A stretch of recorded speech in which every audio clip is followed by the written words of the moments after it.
T&T Duo. The Gruffalo's Child. The Gruffalo said that no Gruffalo should ever set foot in the deep, dark wood. Why not? Why not? Because if you do, the big bad mouse will be after you. I met him once, said the Gruffalo. I met him a long, long time ago.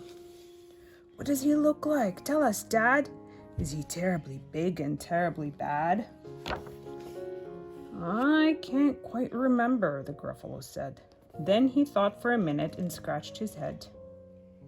The big bad mouse is terribly strong, and his scaly tail is terribly long. His eyes are like pools of terrible fire, and his terrible whiskers are tougher than wire. One snowy night, when the Gruffalo snored, the Gruffalo's child was feeling bored. The Gruffalo's child was feeling brave, so she tiptoed out of the Gruffalo cave. The snow fell fast and the wind blew wild. Into the wood went the Gruffalo's child. Aha, oh, the trail in the snow. Whose is this trail and where does it go? It's a snake. It's what? It's a snake. Oh. The prints are a snake. That's right, you're right. So it's a snake. Okay, I can tell by the tracks. So I see that. A tail poked out of the log pile house. Could this be the tail of the big bad mouse?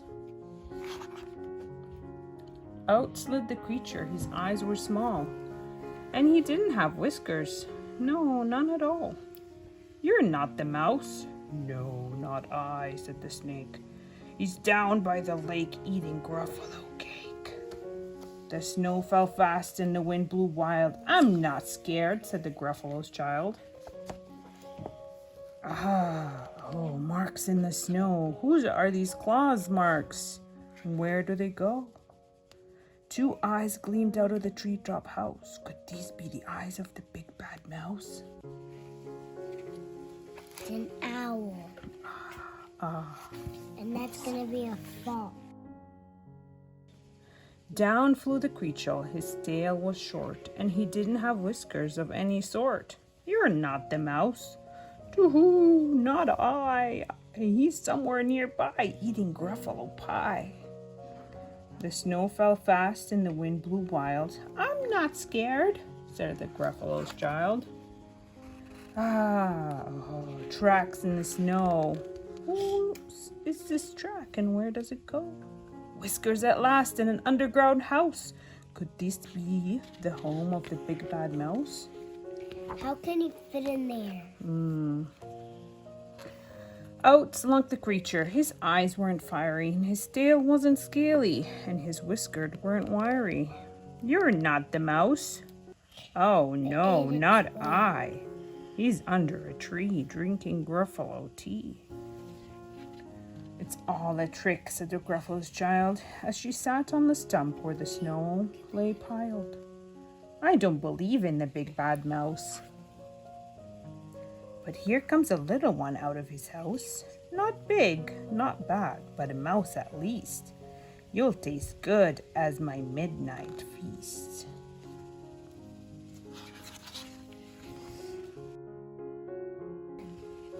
Did you guys see the snow? Yeah. What is it? Yeah.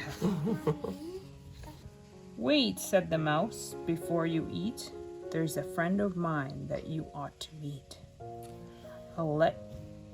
If you let me hop onto a hazel twig, I'll beckon my friend so bad and big. The Gruffalo's child unclenched her fist. The big bad mouse, so he does exist. The mouse hopped into the hazel tree. He beckoned and said, just wait and see. Out came the terrible moon. It was bright and round. A terrible shadow fell onto the ground. Who is this creature so big and bad and strong? His tail and his whiskers are terribly long. It's the little mouse. But he tricked the Gruffalo child. His ears are enormous, and over his shoulder he carries a nut as big as a boulder. "The big bad mouse!" yelled the Gruffalo's child. The mouse jumped down from the twig and smiled. Who prints in the snow? Whose are these footprints, and where do they go?" The footprints led to the Gruffalo cave, where the Gruffalo's child was a bit less brave. The Gruffalo's child was a bit less bored.